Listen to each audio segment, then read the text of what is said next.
They want us to eat a crumble cake. A crumble cake. I like crumble cake, but not so much now. It gets everywhere. Wake up, wake up.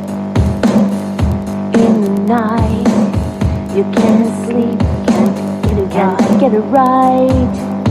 All those thoughts, they bruise down in the darkness when you were used as fodder, like your sons and daughters. 5G on the line was streaming down wild in time. I can't live like this anymore. I can't take it anymore. I need some peace. I need release. And I can't take this anymore. They got us lying on the floor.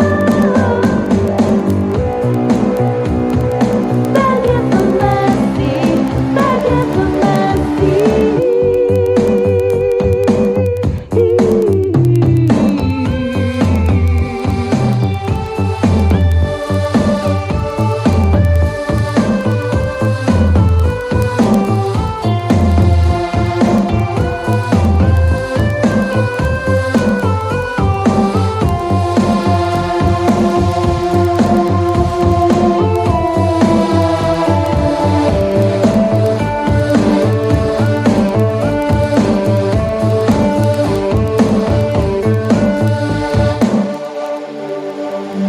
But it's still a crumble cake, love.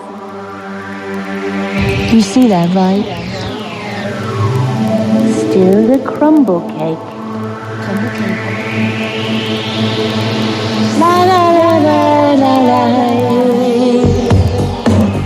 Echo, echo, echo chamber. The projecting feedback loop. It's a myopia. Trigger words and force. Chopsting of the vaccine. Your pineal gland petrification. Plato's cave, monoslave. Do you get it? Do you get it now? I can't live like this anymore. I can't take it anymore. I need some peace. I need release. And I can't take this anymore. The world is lying on the floor. Begging for mercy, begging for mercy, begging for mercy.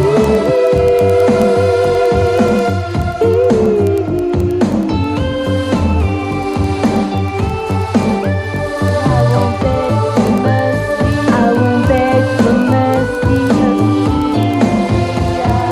'Cause we'll see who we are. Won't beg for mercy. See who we are. 'Cause we'll see who we are.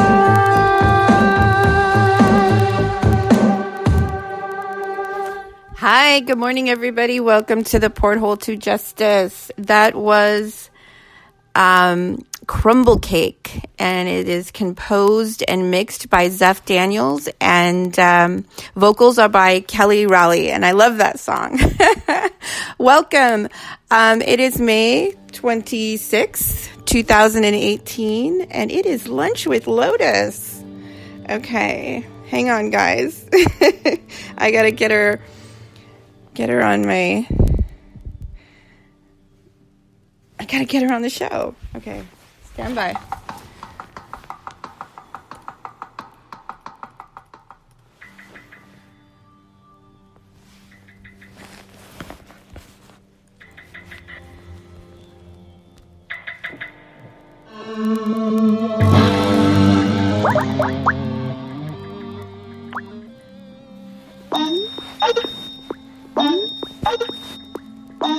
Hello.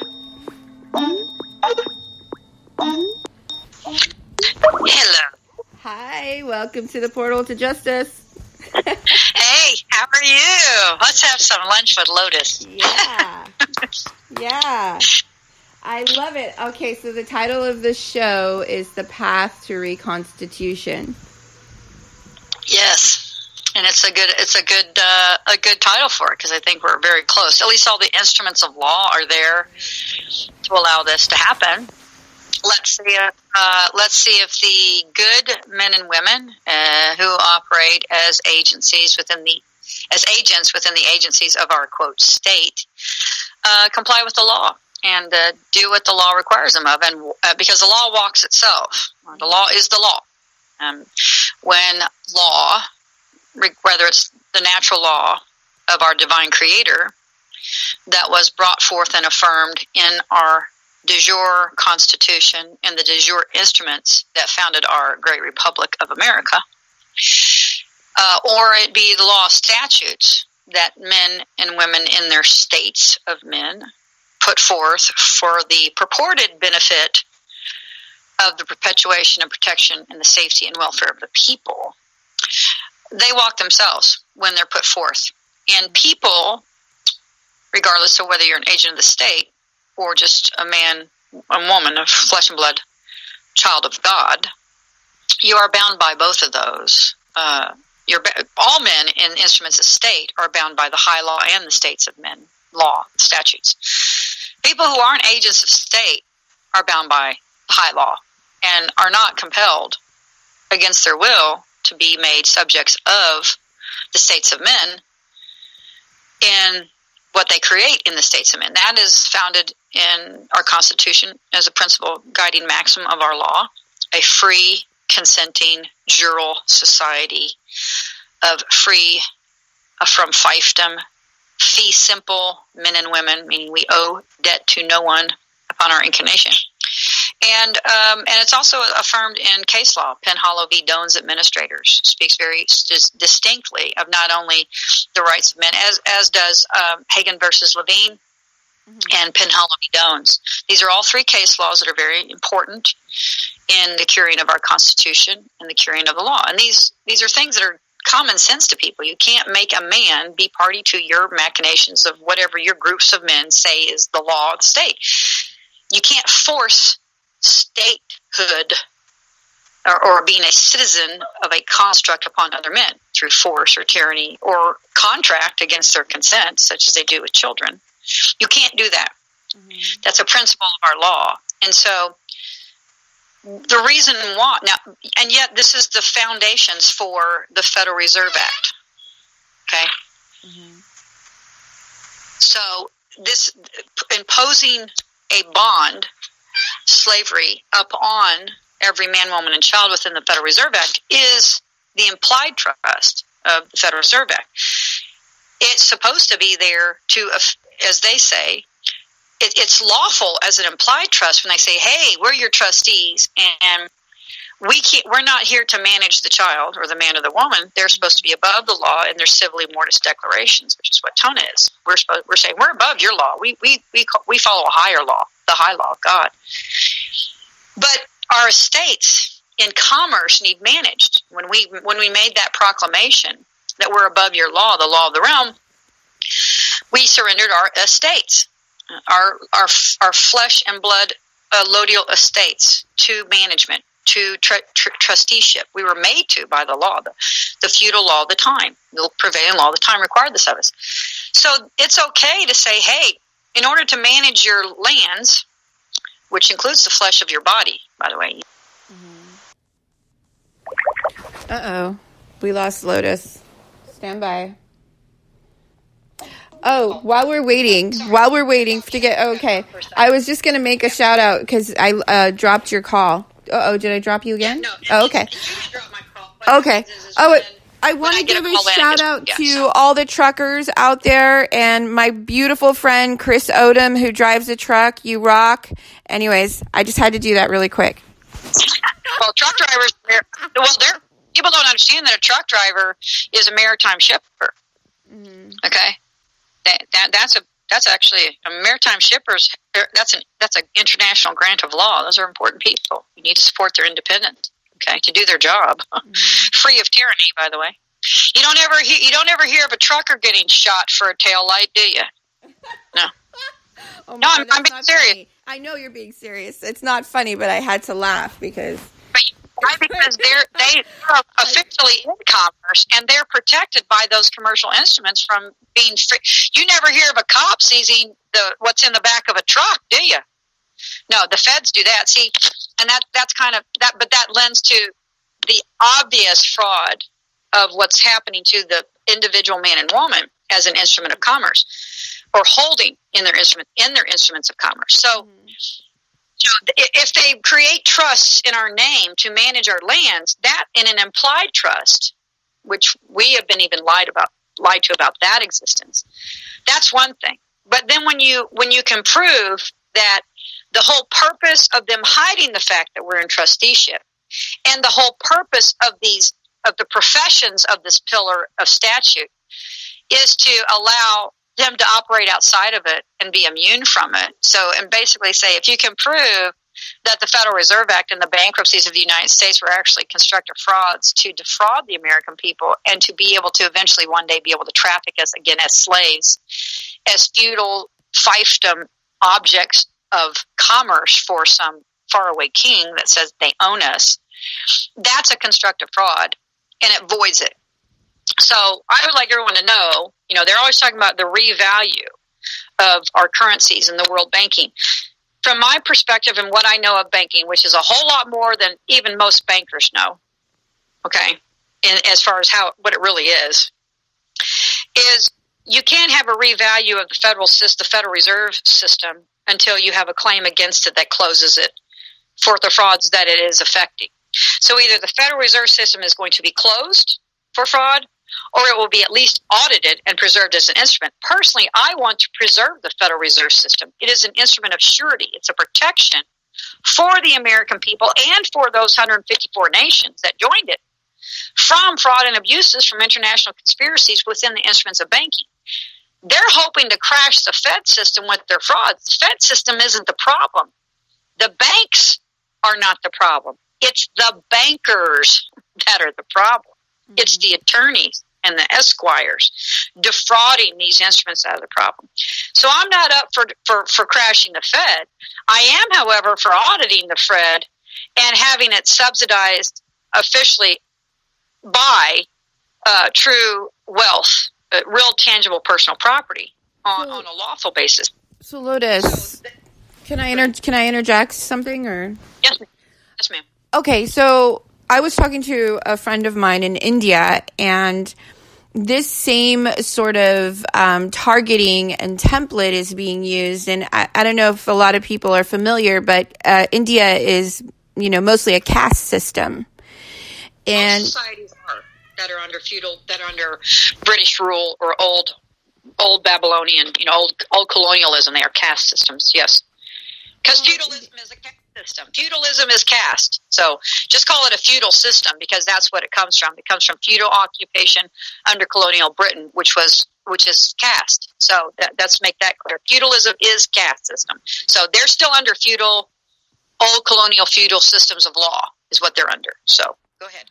Well, I was speaking to this friend in India, and it's an epidemic there, the targeting on the families, the breaking up of the families, and the men there are mostly the providers, and the women, generally stay home and raise the children. And so what they're experiencing there is an epidemic of men, suiciding, jumping in front of trains, just, it really and truly is. It's horrible, and it's happening on epidemic levels there.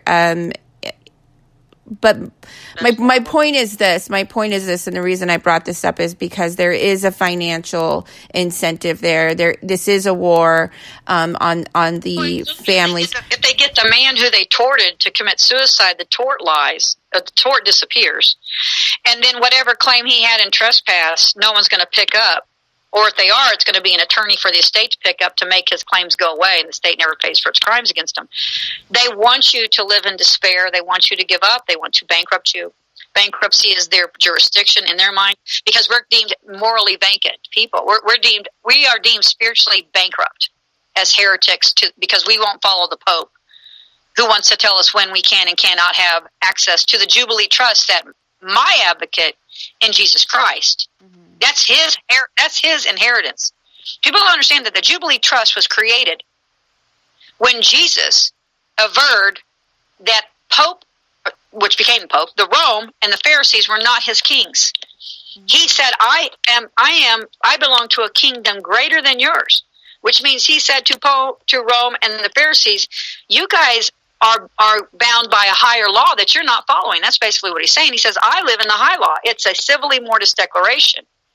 His estates, when they murdered him, were put into a civilly dead instrument called the field of blood by the Pharisees, which was bought with the defrauded bounty that the Pharisees paid to Judas. Again, I just watched a show about why Judas is always trashed. Judas is trashed because they don't want you to understand what Judas did. Judas, in his acts, in throwing the 30 silver pieces up on the temple bank floor and averring fraud, created a bonded instrument against the frauds and the crimes of Christ and his estates. Okay? These are old instruments. So they defame Judas because they don't want you to really see, when you look at lawfully what Christ did, and as law as we know it now, looking back. And this is why Penhallow v. Doan's Administrators is a very important case law, because it talks about a Roman maxim called sedant arma togae. Okay, sedant arma togae. It means and I've talked about this, let the sword yield to reason, let war yield to the toga. Toga being in the Senate. The men wore togas and no arms because they were men of reason, versus the Roman guard and praetorian who wore shields and swords. So it's two different types of law, the law of power and the law of reason. So in the case law, Penhallow v. Doan's, there are several averments of maxims of law in Roman law that speak to the abuses of states. And in the agents of state are taught that they are bound by the maxim sedant arma togae, which means that if you are an instrument of the law wearing a robe, not a shield, right? So these guys, we go down to these courts, quote unquote, they're not wearing guns. They have men with guns in them, don't they, to impose their robes, their togas. So you have men with togas using the law of power to impose tyranny. They're not even imposing law or reason. They're imposing tyranny. Okay, so that in itself is a violation of the maxim that they're bound by. But the purpose of why you're supposed to let reason yield to war is because in hindsight, as history unfolds, you should behave in that fashion, because someday in hindsight your actions may be judged and you're found to be unlawful in what you did 2,000 years ago. And then guess what? The bar of law, the law will right it. So law is a long argument. It can take hundreds of years, thousands of years for arguments of law to be cured. Well, I'm going to tell you, as of 3:52 a.m., 32 minutes after the birth, the incarnation, B-E-R-T-H, B-I-R-T-H, but his incarnation, my son's incarnation in this world, exactly 6 years ago, the Treasury was served with an instrument that proved that they're effecting fraud upon the Treasury within the judiciary.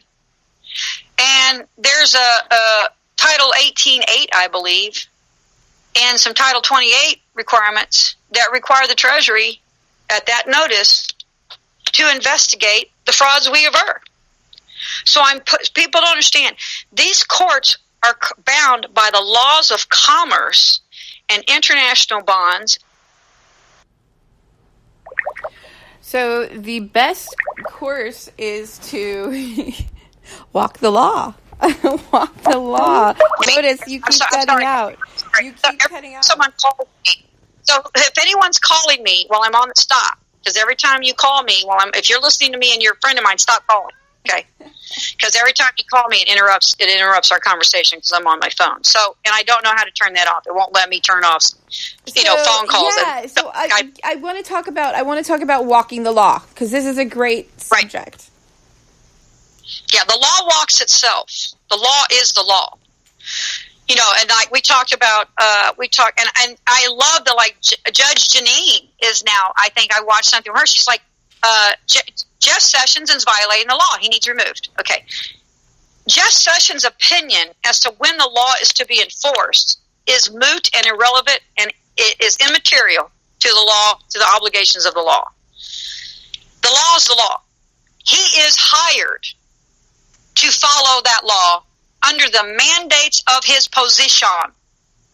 His personal opinion about what he should and shouldn't do within that seat of government, which has mandates, and he has been entrusted with to comply with, is irrelevant. When his personal opinions are in controversy to the law is clear on what should be done. And it walks regardless of whether men follow it at that time or not. Because in hindsight and in review, if Jeff Sessions does anything unlawful after averring and proving to the public at large that he is not a law-abiding Attorney General of the United States as a man in the seat, everything he does after that is void. And anybody with the lawful knowledge that can walk that averment to the proper administrative authorities bound by the rules of commerce under Title 28, 1730. Mm-hmm. Uh-oh. We lost her again. Oh, I wanted to talk about... we lost you again. Be patient. Be patient if there's a break. I'll come right back because I'm kicking them out as soon as they come in. But the point is that they are violating Title 28, 1738, and 1738A. These courts are, whatever they are, it doesn't matter. If they're not following the statutes that they're mandated to follow. What about U.S. 18? What is it? U.S. 18 C3. Mail fraud. The mail fraud. Absolutely. Too. Mail fraud. Absolutely. There's all these things. They're doing. It's bond fraud. This judicial pillar of commerce, this is the second pillar. This is commercial law. The administrators of these courts of bankruptcy, which is what they are mandated by the law and statutes to abide by what the statutes tell them to do. When they affect rulings, which are sealed instruments that are instruments of security. So all orders that have a seal of the United States on them are money, people. They can be wrapped into securitized instruments for the Treasury. Every time a United States or a state of Ohio seal is put on a judicial ruling, it can become money for that state. It can be placed as a bond and sold for offsets and adjustments on the international banking ledgers. Okay? Anything that is sealed under 28 United States Code, Section 1738, for all other causes except child custody cases, which are under Title 28 U.S.C. 1738A, any of those instruments that have seals of courts on them that are in violation of the statutes or the law at large are fraudulent bonds if they become securitized instruments. That means that the courts are affecting fraud in commerce. They are not protected by any form of immunity when they do such repugnant acts in violation of our full faith and credit. Okay? That's as simple as it gets. They have been thinking, because no one has challenged the monopoly of their union, and they have been acting in a manner that prevented this clear, concise argument of law to be brought forth, where they're saying, we're immune. We have implied immunity. We can violate the statutes. We can violate the law. We can affect frauds on these bonds, and there's nothing you can do, nanny, nanny, boo-boo, because we own a monopoly. Well, you may have a monopoly, but guess what? I can use that monopoly because you brought my son to it unlawfully, and I can appeal through those systems to prove you frauds. and that's what we've done. And we can prove that they willfully and wantingly. So hypothetically, Lotus, I have a question. What if, and I always get phone calls when I'm on, I'm sorry, everybody. What if we can't get Congress to do their job? I'm just saying. Well, if we can't get Congress to do their job, since the military has already been noticed by me in 2012 of the TONA, and has been noticed that there is a hidden coup within the instruments of state, will you bring forward these claims to the Treasury, the administrative bodies, and you send this information showing the coup, and the CEO of the United States Federal Corporation Company housed in the 10 by 10 square area called the District of Columbia can invoke Article 4, Section 4 and vacate Congress and say, you're not a lawful body. And he could do that right now under the power of the TONA.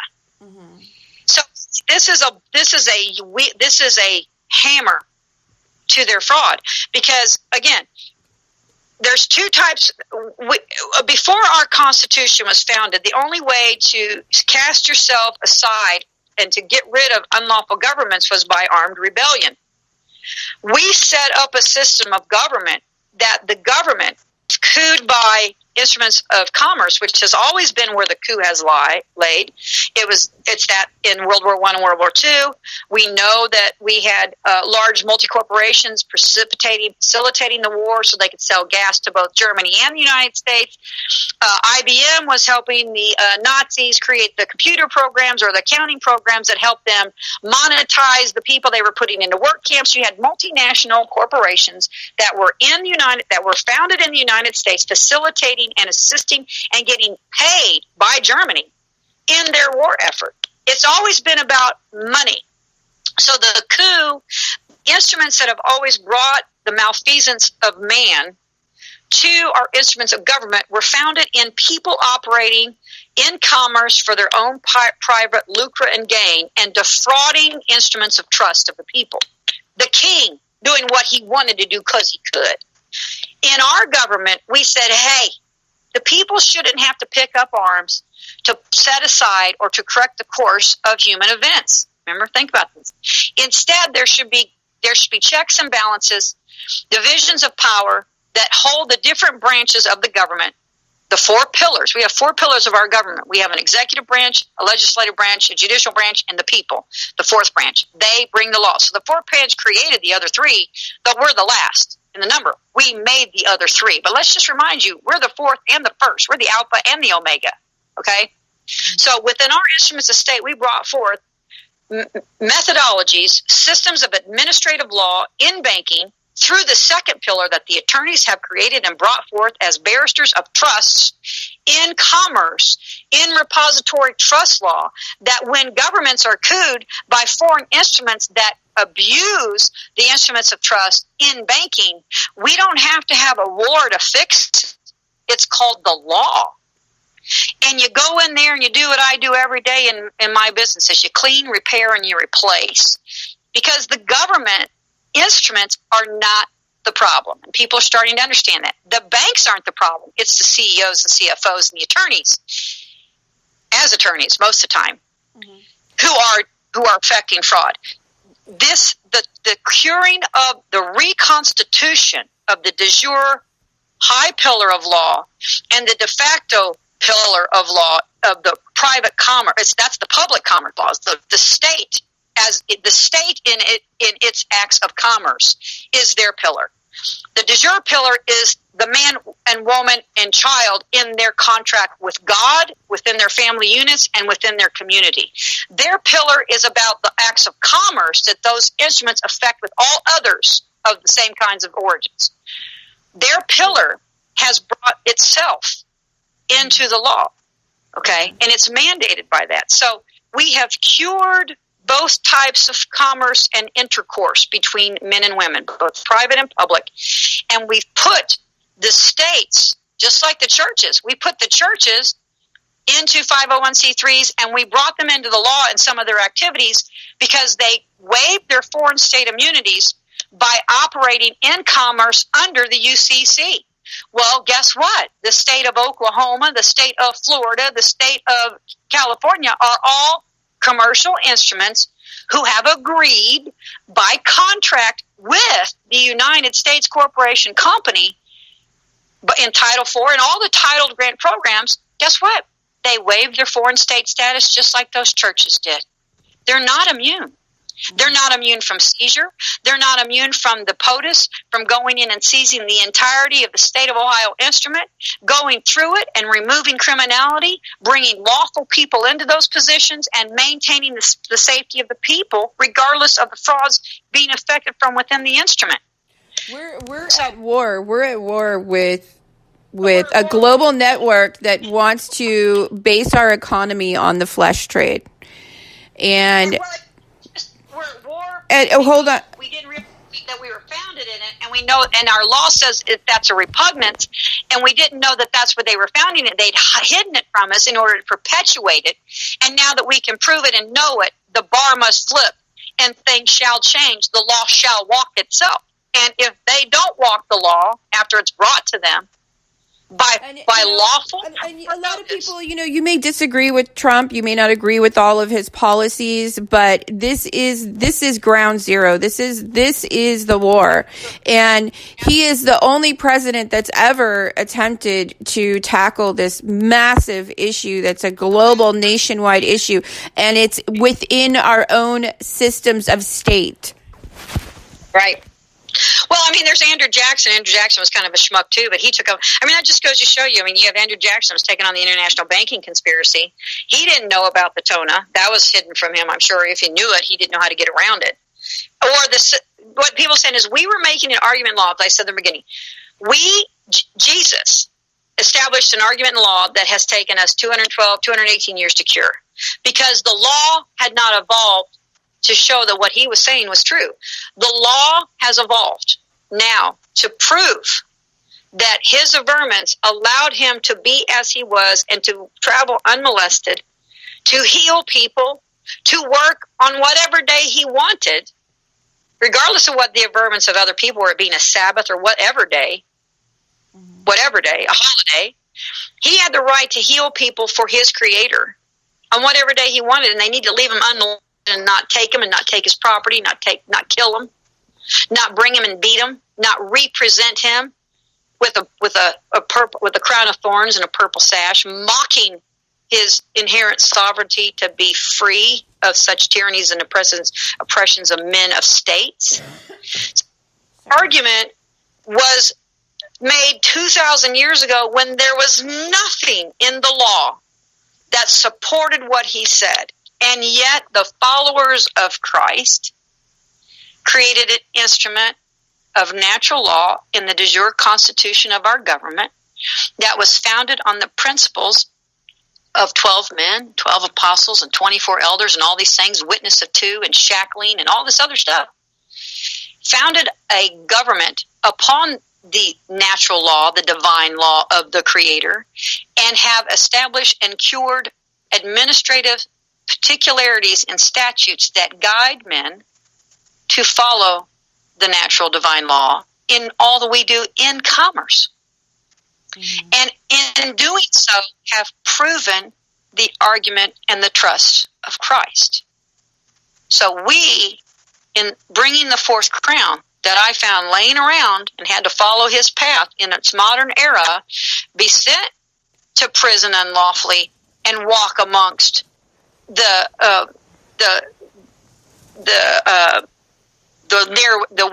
asocials. Mm-hmm. I was sent to the leper colony of the prison, and I saw what they were doing. Yeah.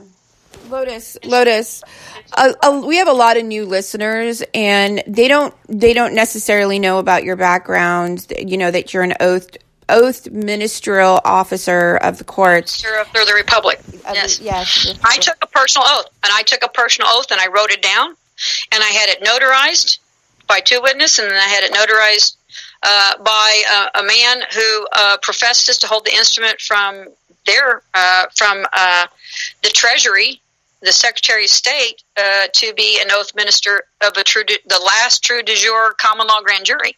So regardless, I got my bases covered, and in that oath I say I'm here to serve the Republic. And what I did is I took that oath. There was an oath called the Ironclad Oath, which was used by the federal instrument during the Civil War, and it basically says, who do you owe your allegiance to? Okay, I am clearly owe my allegiance to the American people and the fourth branch of what I aver and can prove and attest is the fourth crown of law, which is an independent crown of law. I made that oath when knowing that you have to profess and put into written documents in front of witnesses what you abide by. That is, it's your law is what holds you. Mm-hmm. I'm held to my oaths to the people that I gave oaths to willfully. That's the only law I'm bound by in this construct. If you oath yourself to a criminal enterprise, such as a bar union, which really is a criminal enterprise, you oathed it to that. You owe an oath to make sure it is not operating criminally. I love how these attorneys go, well, it's not my bar union. Well, it may not be your bar union, but it's a union you've joined in order to create and affect commerce that you benefit from. You can't say, hey, my union's criminal, but I'm not. That's not how it works. That's like saying the leaders of the Teamsters Union weren't criminals, nor that the Teamsters themselves, the members thereof, weren't party to a criminal enterprise of RICO when they proved that the Teamsters Union was clearly a RICO instrument. You can't do that. If you belong to the union and it's a criminal enterprise, if you don't go out of your way to fix the criminality of that union, you're enjoined in the law. So I follow the divine law because that's what all the philosophers tell you to do, particularly Aristotle, who spoke of the nomenclature of ethics. Okay, this is a man as a philosopher who specifically spoke to what the distinction of the divine natural law versus the statutes of men are. I follow the divine law. I don't care what I do in life because I know that I owe nothing to morally vacant men and women. Mm-hmm. Nothing. And I will not abide by them. I will not follow them. I will not surrender myself to them. And I certainly won't let my government be run by them. But they have a lot of opinions in perverting the law to oppress we the people. Absolutely. And statutes, the purpose of statutes is allow arguments to be expanded upon. The attorneys and the sophists of old before Aristotle, okay, who argued in the old Roman Republic, which is what started the downfall of Rome, that statute should be allowed because allowing particular arguments to run their course and for gray areas of law, to be argued. I want to point something out. Do you mind if I interject really quick? Because I don't want to forget. No, go ahead. I don't want to forget, but I love how the state is like, they prop up these actors and actresses and they're going to promote this movement or this movement and they divide us. And I love how they want us, they try so hard to make it believe like, oh, it's just you that's being targeted, or, oh no, it's only blacks that are being targeted. This is an issue against humanity. It is global. It's a war on humanity, our children, our most precious resource, and our families. And I just want to say, this issue in law, everybody should be able to get behind it. Nobody should want a global economy based on the flesh trade. Right. Well, that's where we came from, but that doesn't mean that's where we're going. That's the point. We're really, what we're doing is we're evolving as a collective that we're of all the realm. Everyone in this realm, I don't care what or who you are. I don't care if you're from Andromeda or you're from below Earth, whatever the below dwellings, hell, I don't care where you're from. If you're, it's called Shambhala. I think okay. Shambhala. Wherever you are from, we all have equity, and no creation is greater than another. That is the law of God. And I was funny because I was just doing this thing. It's like, for example, we're sitting here. We talk about this is. Let me give you an example of the insanity of their precept. Okay, they have things called patents, and what you'll find out is all these arguments about patent is there's patent use. Okay, so for example, the pharmaceutical companies are trying to file patents for use on the chemical structure of of weed, okay, be it the male hemp or the female, right? They're trying to patent a use of a natural chemical structure, okay? Now, in order, under law, to hold a patent, you have to have created it, found it, controlled it. It's yours, right? In some way, shape, or form, in some type of intellectual, incorporeal capacity. I brought forth its creation, right? I made that art. I found this little mechanism, and I designed it, and I applied for it, and it's a new thing. It's a new machine, and it's from my mind that I brought forth this creation. Okay, you have pharmaceutical companies trying to patent the use of the natural chemical structure of CBD oil, okay, of the various varieties. Now, let's explain something about this. Most people don't know that no matter where hydrogen is in reality, or oxygen or carbon or any other of the components that make up the organic structure of marijuana or hemp oil or any other thing of an organic or even an inorganic fashion, no matter where you go, that hydrogen weighs the same amount. Its mass is the same. Its molecular weight is the same in every part of our realm. Now, unless these pharmaceutical companies are controlling how hydrogen always weighs 1.02 whatever grams per mole, did they actually create the chemical composition of it? Do they have any say to claim ownership in the use of? Are they the creators of? Because I would say, well, if you're the creator of this, then change the molecular weight of the hydrogen atom in it, since you created the hydrogen. Do you see the lies? They say we own what's natural, and they have to say we own what's natural because they can't subject you to slavery if they can't say they own all the natural things that you are made of by God. My question in regards to, I think we should legalize cannabis in all 50 states. And my question is this. My question is this. If we can devise a system for heroin addicts to get methadone, we can certainly devise a system for babies and veterans and people that suffer from Parkinson's and all, dying cancer patients can freely obtain, their medicine. Well, here's the question here. Why does a doctor get to tell you what you're allowed to treat yourself with of your own design and of your own making if you're a free-willed instrument of God, given title by occupancy of your own flesh? How does a doctor get to tell you, hey, you can't use what you grow in your backyard that is given to you by God, was made by God, that is founded upon the patents that God alone owns? But if you go through our doctor here, he and the pharmaceutical industry, which lays a tithe upon the patents of God, and releases them back to you for your use under our regulations, by the way. See, you have to understand, it's the instruments of state trying to control those things which are given to you by God. That's the substantial right. You don't think, because here's the deal. If I'm a meth addict, here's why meth is such a horrible drug as far as when it comes to being an addictive thing. You can make it in your home, in your bathroom. You don't need to be a high-end chemist to do it.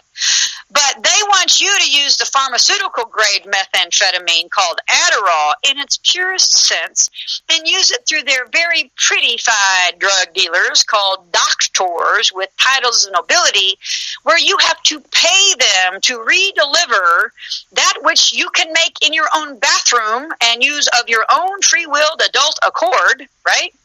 Now, there's some dangers to that, right? But it's okay if you tithe our system of drug dealers, because we all get to live off what you, by your divine incarnation, have the right to do by God's will, by God's grant with your own flesh. See, it's taking control over your free will by false Elohims who seek to dictate to you the laws that you are allowed to exercise from God. It is that simple. Satanism is when people operate within the masks of state to oppress selfdom, the rights of men in themselves that are given to them by their incarnation.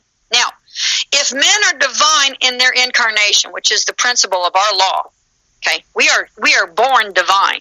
We are born as innocent children of God, fee simple, exempt from detenue, which means legal claims against our estates. We're not born into debt in this world, except by the oppressions of debt that the fictitious states and nations put upon those born within their territorial boundaries of their fictions. Since when, in law, in the modern era, is a nation allowed to lay blood debt upon the innocent child born into a land that they just merely occupy with force, or banking structures? It's a change in the central way. You and I both know that when you present these things to normal, rational people, they're like, well, that doesn't seem lawful. That's repugnant. That's disgusting. That's slavery. That's bond slavery. That's enslavement. When you put it, but see, that's why they had to lie what they were. That's why they had to lie about who they are. Because when you know who they are prima facie by the law, they're disgusting. They are a disgusting lot of baby traffickers. Now, you know what makes them a disgusting lot of baby traffickers? Because they're not following the law. Mm-hmm. The system is baby trafficking them. The system says, and the laws surrounding that system say what they're doing is a crime. The bar unions have been preventing those criminalities from being exposed by killing the attorneys that know the truth, by disbarring the attorneys that know the truth, by putting attorneys who try to bring those truths to light. They put them in jail. They target their children and attack their children and put them in mental health institutions. And we have all of this all over it's all over the internet. The civilians targeting the tactical civilians targeting manual that's public on the internet. The data leak, the Facebook data leak. What was it? Cambridge, that show I did on the Facebook data leak. We can prove that they're targeting individuals. They're targeting people. They're profiling and targeting people and trafficking the children of the poor that do not have the resources to defend themselves in these corrupt courts. Right. I just had a young woman who is a great mother. She's married. She has 4 children, and one of her children ended up being the topic of a subject of a seizure. And they ended up taking the rest of her kids with no warrant for no reason, totally criminal act. But she said, I never realized what was happening to these kids and with this baby trafficking until I was targeted by it. And she's doing her job. She's a good mom. She works. She helps raise 4 kids. She's never had any issue. She's an independent woman. And she said, I never realized it until they targeted me. She said, now I look at it, she goes, this is disgusting. She said, I just started doing a little bit of research. No one ever knew. And that's the point. It's like all these things that we're talking about are by law against the law. Okay, so if what the courts themselves are doing are a violation of the law, why have they been allowed to continue to operate in criminality? Because the foundations of the Fed Act, to bond children to debt, is a crime against humanity prima facie. How was that treaty allowed to happen? How was that bankruptcy allowed to be effected? When all the laws prior to that affirm that you can't put babies into bond slavery. Okay, folks? The law that we're arguing was already established even before the founding of our country. If you go back and read, do you realize that in Chancery and in feudal law, before our country was even founded, that if you harmed a pregnant woman, you were charged with the murder of the child as well? If you murdered a woman, if you harmed a woman and the baby died who was pregnant, you were charged with murder. This is before the founding of our country, folks. We are rehashing law that's already been established. You know why? Because we made a new pillar, and it has to be retried. And our pillar has... I tagged you in a post on Facebook. It's a friend of mine who is a medical marijuana activist. His name is Ted Visner. You may have heard of him. I think we're mutual friends. But he said his lawyer quit a long time ago, but was officially dismissed by order of the court last Friday on the May 18th. After the court dismissed him by order, I entered a written and oral motion for more time as a criminal defendant without counsel. The judge denied his motion for more time he submitted a written order for the Judge Gill, his name is Judge Gill, to sign denying my motion for more time this past Tuesday, May 22nd, and he's refusing to sign it so that I can appeal his decision. This continues to be an open display of intentional conspired. Don't ask him for the right to appeal. Just appeal. I mean, that's what, okay. Let me finish. He says it's a conspired deprivation of my due process rights, which is a federal crime under Title 18 USC 241 and 242. And first off, I bet he doesn't. I bet surrendered all the discovery and all of the documents of the case file. How is he supposed to defend himself when he probably hasn't even gotten the case file that attorney was mandated to hand him? The day that attorney was taken off that case, that attorney was by law required to hand him the discovery. Okay, and everything that he's done, he was supposed to by law hand that case file in his possession. This is how the courts are behaving. They're not following the law. Right, and okay, so how does one bring, when people who wrap themselves in the law are lawless, how do you bring them to the law? You know how? By creating a pillar of law that puts them under the laws of commerce and proving that they're affecting frauds upon securitized instruments and in the transactions of securities that these these banks operating in private jurisdictional forms as courts, I use that term loosely, folks, okay, in their mind. My friend just posted a quote. It said, whatever upsets you controls you. And I was just thinking that big corrupt courts.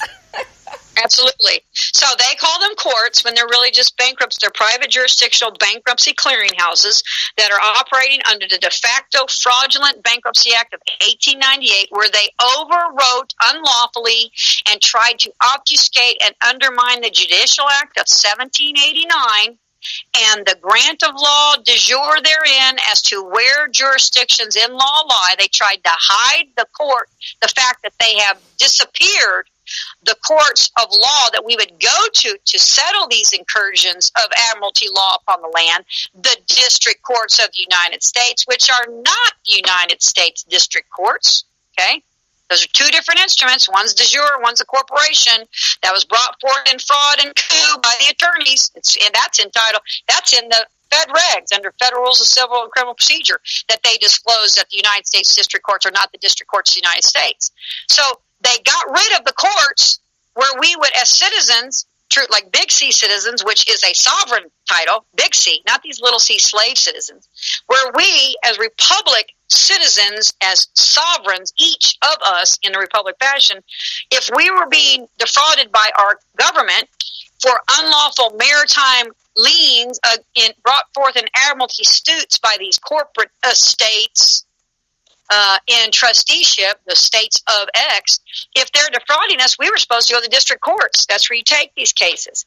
Well, they got we would go to the district courts of the United States by the Judicial Act. Under what is they are responsible for claims concerning foreign bills of exchange.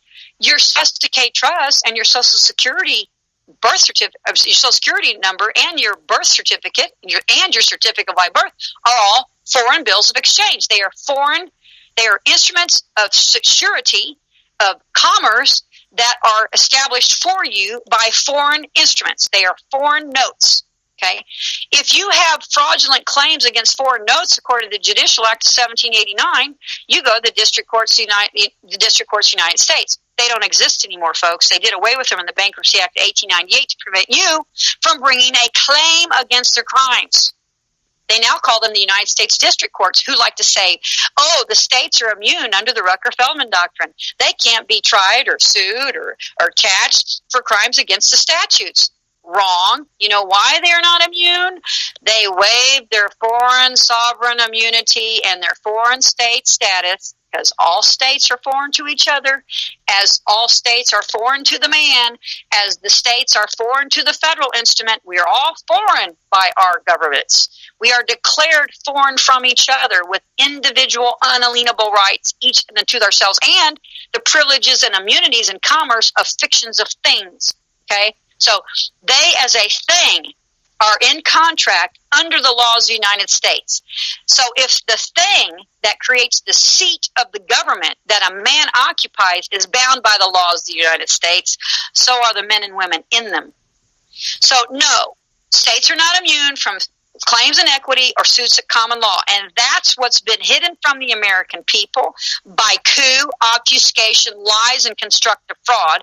And what I have brought forth, not only through their administrative judiciary, affecting unlawful forced bankruptcies on the American people and their children as bond slaves, as things that are sold to pay their debts, not ours, to not only them, but now to the Treasury. And that was officially brought to the Treasury's attention at 3:52 a.m. on the day of my son's birth, to the day, 6 years and 32 minutes later. They were noticed. So officially, the Treasury, be it the de facto United States Treasury or the Treasury of the United States, whichever they're portraying to be, now have the instrument of law in their hand that allows them to go audit the judiciary and commerce and to see how many bonds these criminal enterprises of bar union members has affected, particularly in Title IV, where they've trafficked babies that are missing. Well, listen to this. Swissinfo.ch. 11,000 children from Sri Lanka were adopted by Western couples in the 1980s, some with fake identities. Hundreds of children who came to Switzerland are now trying to discover whether they were illegally smuggled into the country. Absolutely. This is a global issue. I have, since I've teamed up with Lionel Anderson and the NWO Freedom Fighters, I have gotten in contact with people from the United Kingdom struggling with these same issues. I talk to people all over. I've talked to a young man in Australia recently. I haven't talked to him personally. It's horrible. Yeah, it's all over. Anything, and that's the point. I mean, they have a private island in Australia, from what I understand, which is a children's prison. They have a prison for children on a private island. Why would you need that? Okay. You have to think about just that thought alone makes me want to puke. Okay.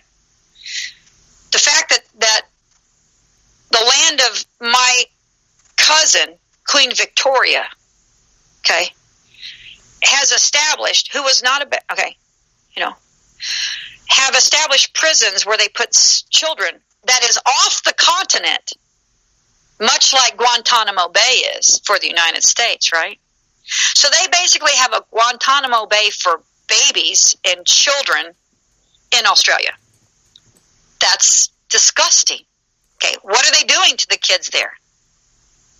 Why would you need to move a prison? First off, why do you need a prison for children? Children who are acting criminally have either been victimized and monarched and made insane, or there is a malfeasance of flesh. But children cannot, by our law, be brought forth under criminality without somebody who was in charge of them being brought with them. Because children don't have the ability to consent to acts of evil. Okay, that's the other thing people don't get. Children are deemed to always be not able to consent to contract. Okay, children can't. If you're an avid listener of my show, I encourage you to watch the movie with a new pair of eyes and perspective. The movie Monsters, Inc. Okay, go ahead. Once you're in the rabbit hole and you start paying attention to movies, you're like, oh my gosh, it's all there. You just see everything with brand new eyes. Mm-hmm. And again, verily, verily, those that shall hear, and those that shall see, shall see. Once you see with the right eye, which is the heart, okay, you have to remember, the head is the finger and the heart is the eye. That's from the Gospel of Thomas, at least before it was changed at least that was what I read in the Gospel of Thomas before the Mandela effect. Now it says something different, but I wrote it down. The head is the finger, the heart is the eye.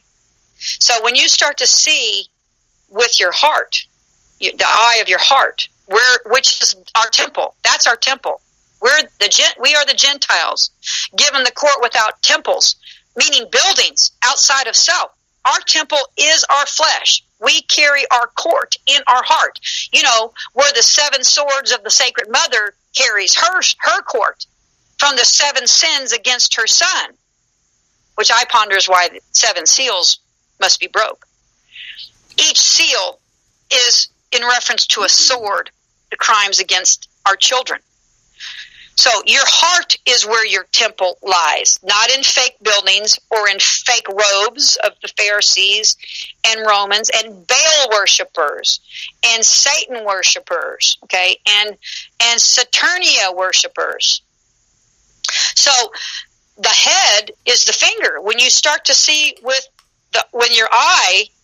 when what you see is through your heart, your head starts going, oh my gosh, look at that crime I used to think wasn't a crime. Oh my gosh, look at the repugnance of our instruments of banking. Oh my gosh, this has to change. We can't do this anymore. We've been enlightened by the evolution of our own constructs to see that what Jesus said is a truth. What he said 2,000 years ago is now proven. 2018 years later, his arguments of who he has to abide by has been proven in law and in commerce by our pillars. Some would argue though that the United States is not founded in Judeo-Christian values. I don't really care what those flawed opinions are. You don't know the law then. And those are that profession that our Constitution and our laws are founded in the Bible is declared upon the annals of Congress in multiple places, as it is affirmed in case law. So I'm not talking about the heretical cult of Rome. I'm talking about the orthodox tenets of Jesus is what our stuff is founded on. If you want to argue, well, you did slavery. That's not Jesus's way. That's the heretical Pope's way. Mm-hmm. The Orthodox Christians came here running from the heresies of Rome that had overrun the monarchies of Europe. See, people who say that don't know the history and don't know the facts and don't know the law. And that's a death cult, and it's necromancy, and it's a blood cult. It's a blood cult. Yeah. It's not just a death cult. It's a blood cult. I could go back to the ruminations on its misogyny, but truth be told, the nature of man, as in the male XY, men in their nature are driven and drawn by things related to blood. Okay? Of blood. They're triggered by blood, okay? They have twisted that to become a cult where you oppress with force those types of blood sports. Sex is a blood sport for a man. In nature, if you think about it, the woman menstruates, which when she's menstruating, her hormones produce certain pheromones, which trigger the innate character and the natural primal desires of the male of the species to have sex and copulate. These people are taking it to a higher level and saying, let's murder everything based upon these blood cults. Let's enslave everything brought from blood. Let us control their blood. This is all about blood inheritance and the divinity of our blood. And I have a true belief that, and I can actually bring you some case laws that would support this belief, that the Pope and his minions and whoever they are and whoever they serve are just running around trying to clean up all the dead beyond the sea claims for anybody who has a blood inheritance to the old world and who controls by that blood inheritance the way the new world law can be walked.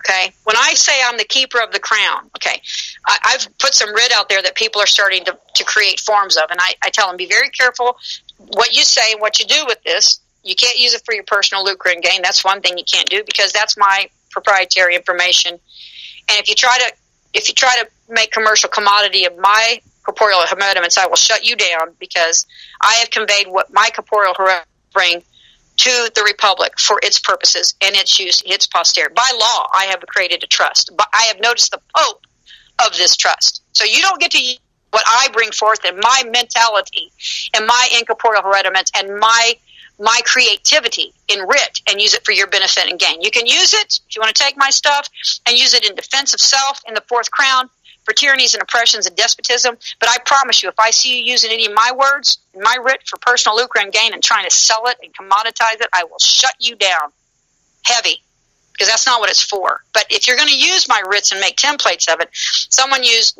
my title, Keeper of the Crown. Not everybody's a Keeper of the Crown. The reason why I'm the Keeper of the Crown, and I created that title, I am recreating instruments of law that have been laid vacant. Okay? The Keeper of the Crown is the person who holds the claim against them. The first claim. Why I'm the Keeper of the Crown is because in my name, my birth name, was defrauded. And I proved that it was defrauded and was put in prison despite my bringing those frauds, and brought that fraud to the attention of international courts by laying the averments and the proof of those frauds upon the United States proper and in international courts of law, quote unquote, in the District Court of D.C., proving that fraud by default, suing that sus decay instrument. Mm-hmm. That is the first claim. That is the first claim. So I hold the crown on the bar because my sus decay, my social security number that they gave me, that they assigned to me as the lawful executor of that instrument of trust, my Jubilee account was defrauded, and I proved it, and I laid it on, and I said it was fraud, and they still put me in prison. They made me walk. I want you to check out this case. I'm sorry to interrupt you, but this is important. Okay. I mentioned my friend Ted Visner, right? He's got a GoFundMe, and he's walking this case to defend, for medical marijuana justice. He's a medical marijuana advocate and activist, and I encourage people to go check out his page. But I'm going to tag you in his case because, well, I can tell you, when it comes to marijuana in general, when it comes to weed, okay, there are no laws, federal laws, concerning marijuana. The prohibition is on hemp. Now, they have thrown marijuana in there, but with specificity and particularity, what they need to do in these cases is subpoena the states to provide the federal law that supports the state laws, if they have them even, that marijuana itself is a barred federal instrument, because it's not. Hemp is, as a instrument of commerce, we were shackled, and in the treaties of the Fed Act, they prohibited us. This is an important case. Because his motion I'm giving him case law that's already there if he's not aware of it. Well, no, okay. This just happened, and I believe his gag was lifted, so I may have him come on my show. But his attorney, not only did she sabotage the case, imagine that. She charged him $17,000. And she quit. She didn't just quit. Before she quit, she sabotaged the case and charged him $17,000. Well, then his claim would fall under, failures of fiduciary duty. Or honest services. Attorneys think they can go into these cases and blow them up with either their negligence for not knowing the law. If you say I'm an attorney and you put out a placard and say I'm an attorney at law, you convey to the public that you know the law. Okay, you could easily establish that, right?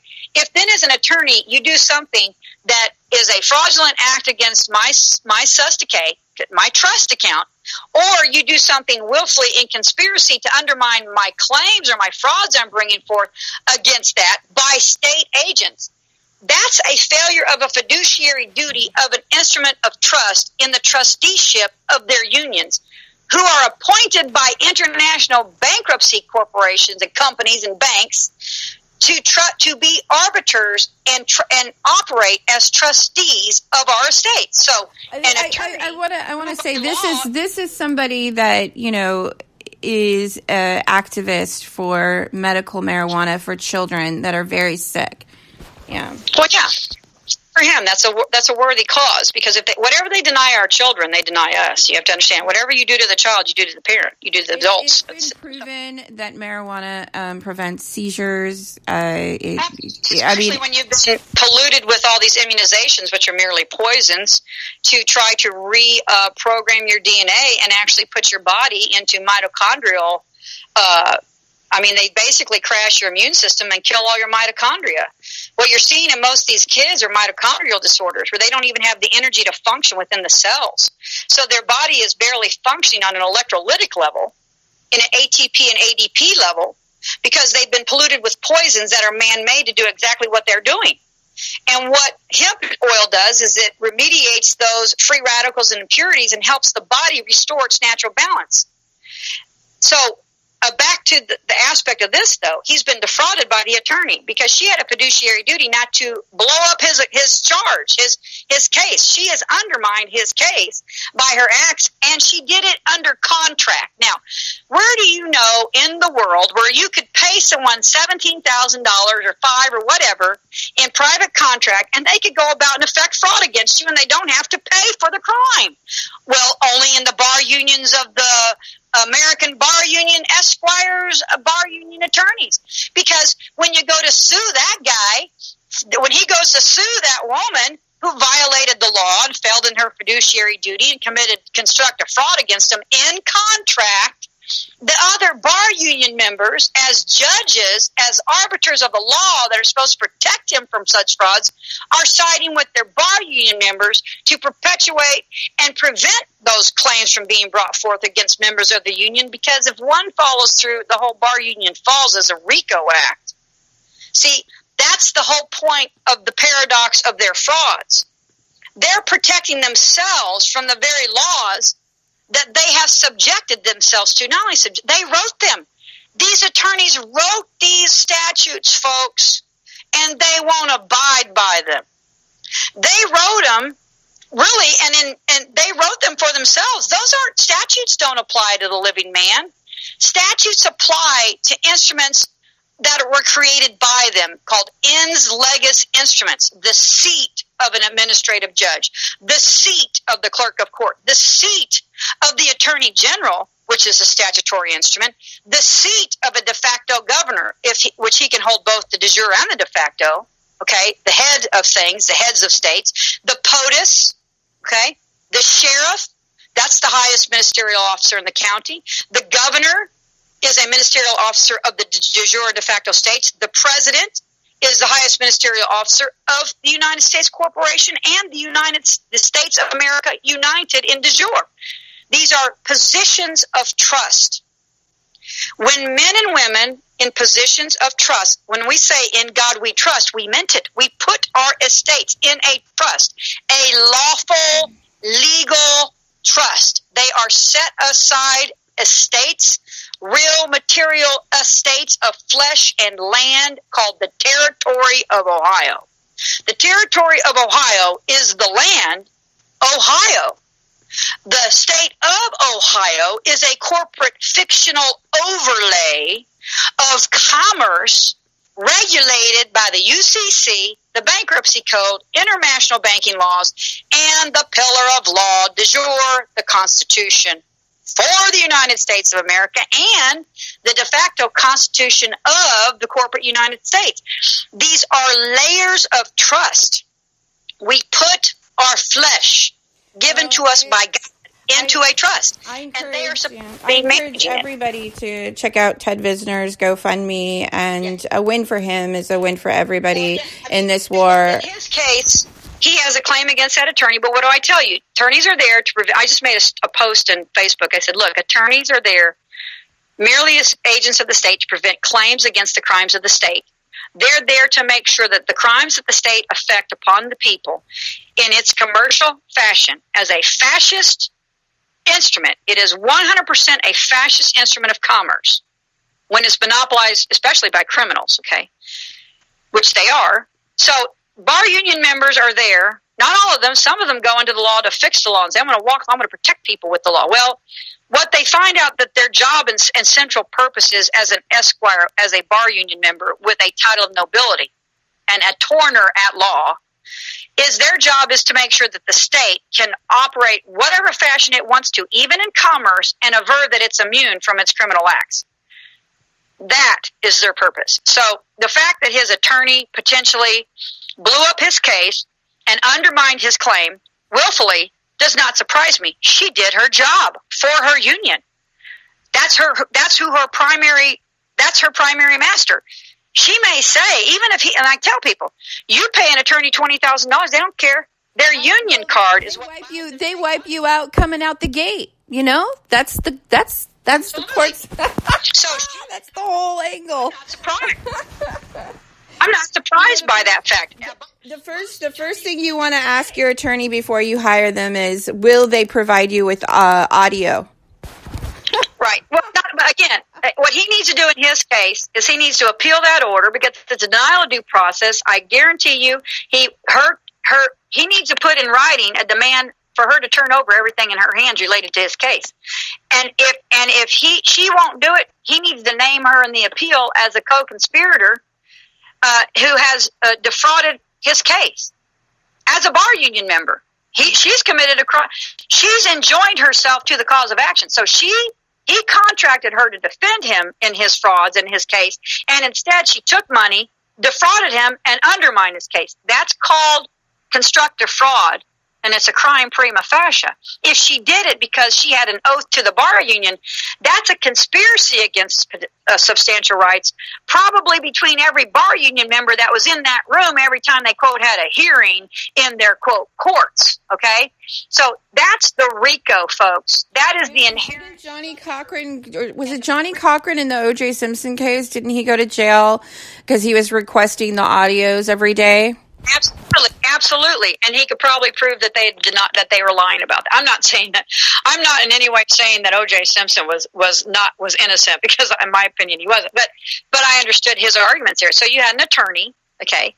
These attorneys, even the ones that are good, that really live principally, don't stay attorneys for very long. They either die, quit, or disbarred, or go to jail because of trying to defend. There's a video of a judge going, "You're in my court, follow my rules," to some attorney who's going, "I'm just asking you a simple question about the case," right? Mm-hmm. You have a female attorney trying to hold this man to the letter of the law, and all he wants to do is yell at her and he's beating his hand on his desk, right? "I'm the law," is what he's saying. "You got to follow my law here." It's not his law, dude. You're operating as an agent of the United States, purportedly defending the full faith and credit of the American people and our laws. When you run around saying it's my court, my laws, and you're going to do what I'm going to do, and you have an attorney saying, well, what you're doing isn't lawful, and they target that attorney, guess what? That's tyranny from the bench. That's actually an act of treason and sedition from that judge sitting on that bench, trying to conspire through threat, duress, and coercion to get an attorney to violate his oath to the law and to be complicit in the RICO that he's trying to effect. See, these people don't understand what's really happening. This is why, I highly doubt they would ever want me in one of their forums again, because I tear them up on all sides, because I know who they are and I know what they do. Now, I don't have a problem with the structure of what's been done, as long as they literally are mandated and follow the limits of their power. Again, back to Penn Hollow v. Dones. Sadat Armatoga, let reason yield to force, because if you think that you are my judge because you stick a gun in my face, I assure you, by that act alone, I will prove you de facto and illegitimate by the laws of my country and nation that my family helped found, and I have inherent sovereignty to be free from fiefdom by where I was born and the laws I was born under.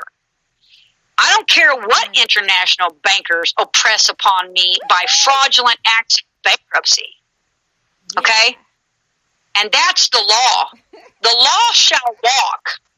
The law, when I walk the law into a, quote, if they truly are administrative forms bound by law, when I bring the law to them, they have to abide. The reason why they've been allowed to operate as the way they are is because these attorneys, when an attorney speaks of the law, they don't have to listen. They can kick them out of their union, see? We don't have to. That's part of the give and take.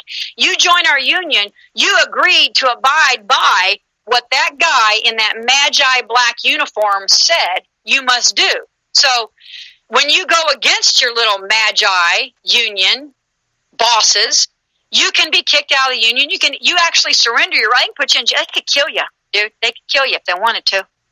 They can do whatever they want with you because you joined their union. If you didn't understand what you gave up when you joined that union, too bad on you. It was your obligation in the law to understand exactly what you were getting yourself into. Same way if you joined the local gang on the street corner called the Crips and the Bloods. Hey, you didn't know that they were going to beat you out when you beat in? That's on you, dude. That's on you. You joined them. Okay, so they're just a mob, just a criminal enterprise.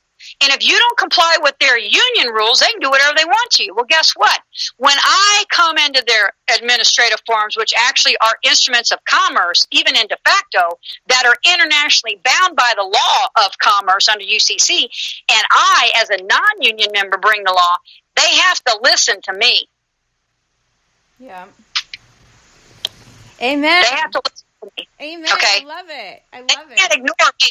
And they can't ignore people like this young man trying to advance the law when it comes to the right to access natural herbal remedies and not have to use the drug dealers of the bar of the titles nobility doctors who just want to make a living off our health or lack thereof, which half the time they've conspired in the modern era to create more problems with our health by their practice of medicine. Okay, God doesn't practice medicine. God is medicine.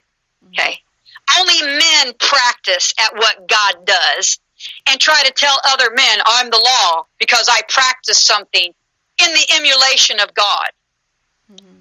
So it's men thinking that they are the substitute of God, oppressing their insane machinations upon other people with force and tyranny is the root of why we founded our nation, to bring a system of government that when the states of men bring oppression and tyranny and despotism upon free men, we, through instruments of de jure consenting republic instruments, can remove that despotism by the law and right it.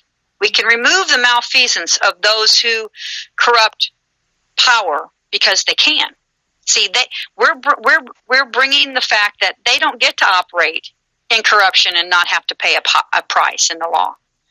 The only reason that this has been allowed to do what it's, as far as it's gone thus far, is because the bar unions have barred their own members who were righteous from moving the law and the statute in its natural progression and evolution. They have stifled and stymied and oppressed and obstructed through contrived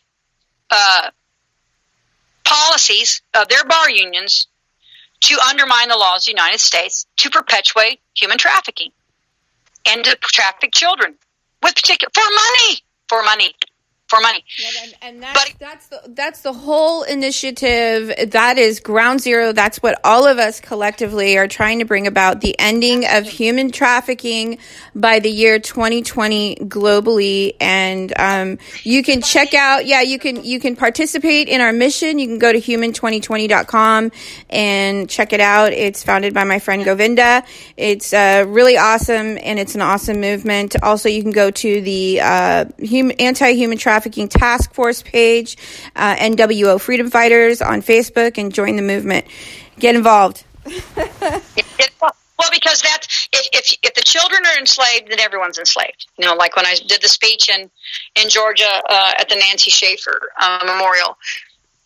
If your children are bound into slavery and peonage upon their incarnation in this earth by them putting fraudulently their footprint upon a securitized instrument that can be bonded and to perpetuate wealth for them in their personal lucre, meaning they are unjustly benefiting from putting your child's footprint on an instrument of commerce. Okay, if your child is enslaved by that, when are you ever free as an adult? You're not.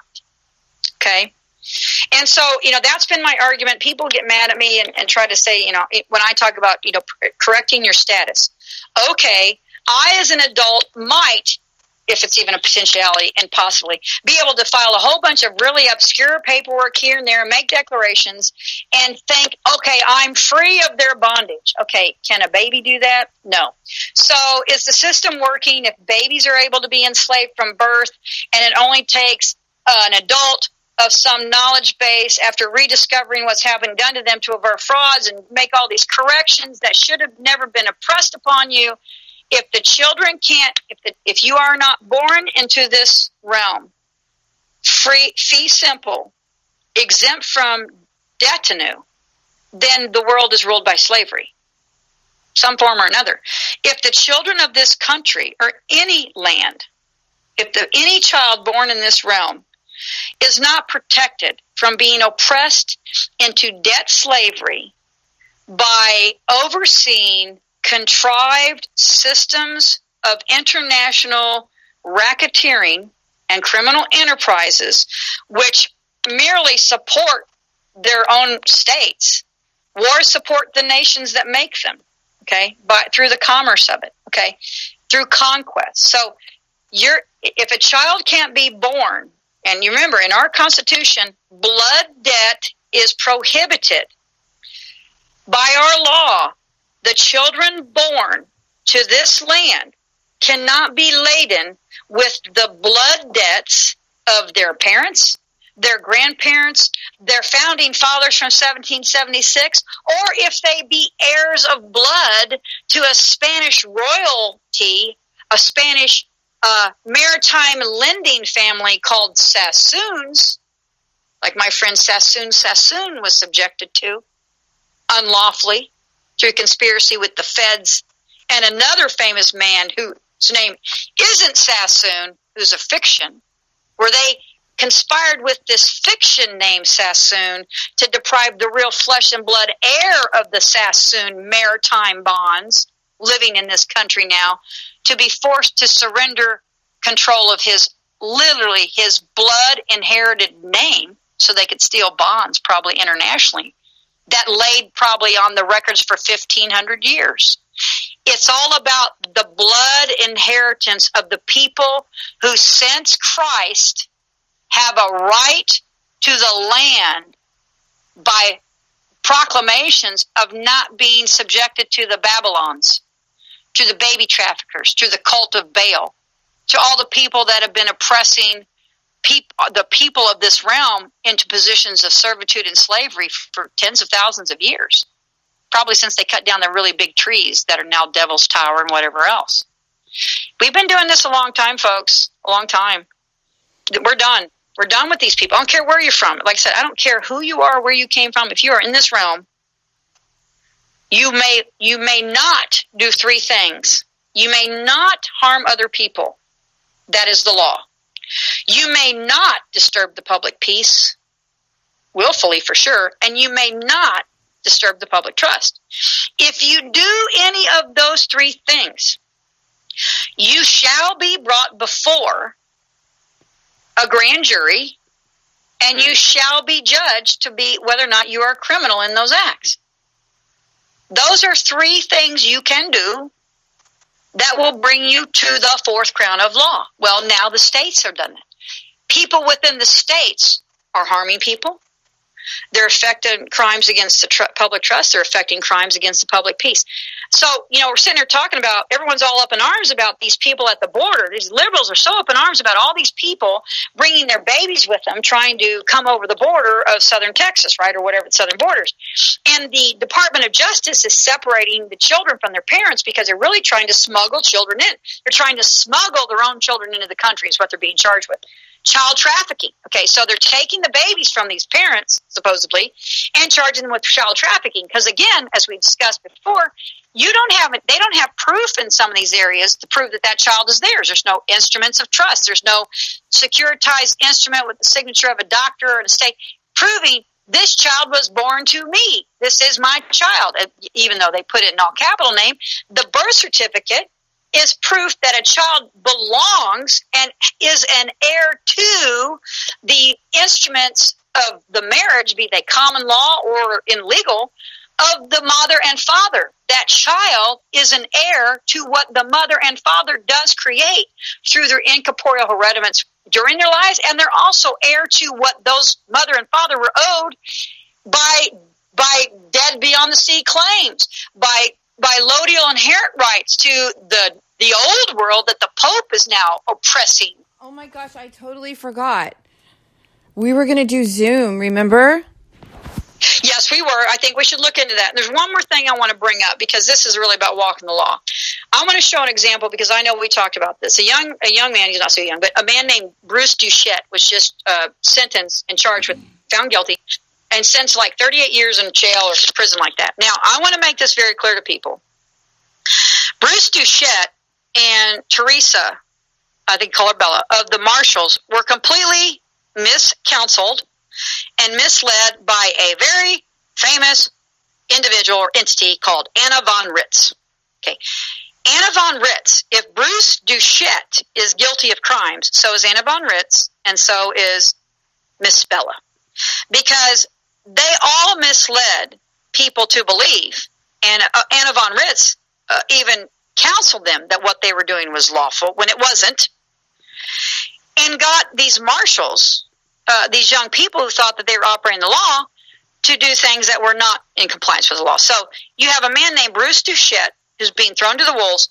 When Anna von Ritz was enjoined herself and was pivotal in counseling them that what they were doing was within the law, when it was not. Now, I am bringing her name up because people need to stop listening to this woman. She is an agent for the Pope, a self-professed agent for the Pope. I don't even know how many names she has after her Anna von Ritz cracker name, but it's like 5 other names.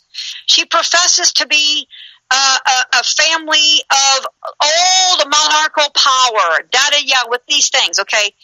This woman, if she is a woman, actually was enjoined in counseling Bruce Duchette that what he was doing was lawful. So all you people following, and I just saw a post the other day where Anna von Ritz threw Bruce Duchette to the wolves, to the feds. Okay, let me tell you something. Anna von Ritz brought him to the feds with what she counseled him he could do. You all need to be very conscientious of shills, people who are being put there for you to follow, to misguide you to the law. If someone is an esquire, doubt them.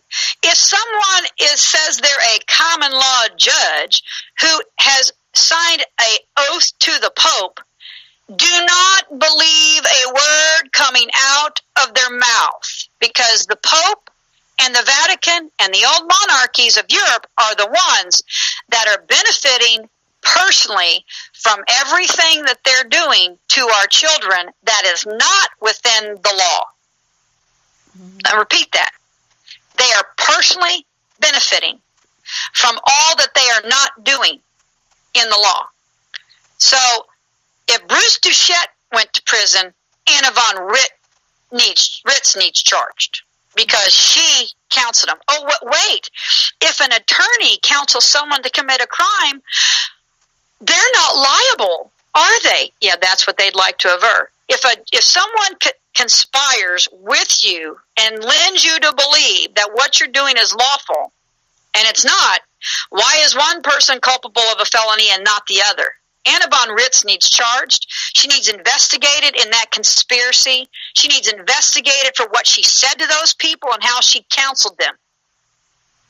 And that was something, these marshals were being arrested and came to me and asked me what my interpretation of what was going on was. I said, well, you're operating completely outside the law. You can make whatever groups you want, but you guys recreating a system of state or whatever and then sending warrants out to other people who didn't, that's all hooey under our government. You can't subject other men. Okay, so let's think about this. Bruce Duchette is going to prison because he effected warrants against people that were not in his jurisdiction in law to effect warrants on. And it's considered a conspiracy and a violation of this law. Okay, a foreign agent esquire doesn't have any more authority over my son than Bruce Duchette did over the people he was issuing warrants for. At least he issued warrants and put his name on it.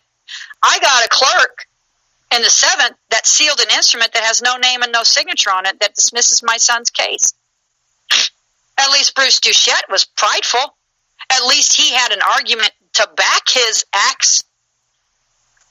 The way attorneys do, it's all on presumption and assumption, and that's where the paradox. Once you realize, so if Bruce Duchette didn't have authority on those judges, how do the foreign agents of foreign states bring my son to their jurisdiction when he never agreed to be party to their paradigm? See how the law turns and walks itself? So if Bruce Duchette's a felon, so is Anna von Ritz. And that's a fact of law. Now, let's see if that happens, folks. Let's see if she turns herself in for her conspiracies against the United States in what she said to Bruce Duchette and all those marshals. Because I know there are marshals that would testify against her, that were party to things that happened. Some of those marshals went to jail for what Bruce Duchette said they can do, and Anna von Ritz said they had the power to do. What people like Anna von Ritz are, they are people who get the unknowing in the law to be misled to their slaughter. So she led Bruce Duchette to slaughter for her master, because a lot of what they were talking about with these federal marshals, there is some foundations in the law for what they're doing. But Anna von Ritz sure made sure that they didn't follow the law.